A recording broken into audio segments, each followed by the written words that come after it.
Yan mga kainday.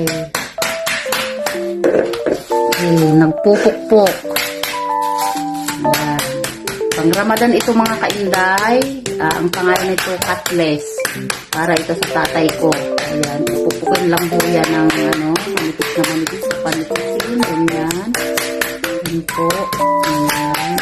Then ito pa yung hindi napukpok mga kainday.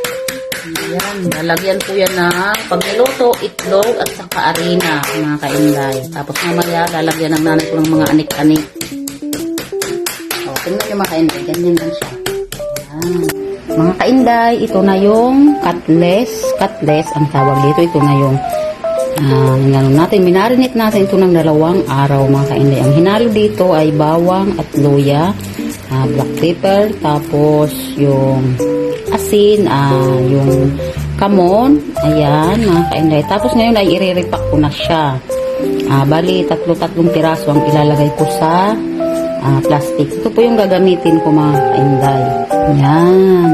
Tapos pag ipiprito na to ay lalagyan ko lang siya ng harina at saka itlog. Ito po yung kinakain ng aking tatay tuwing Ramadan. Cutlass ang tawag dito mga kainday.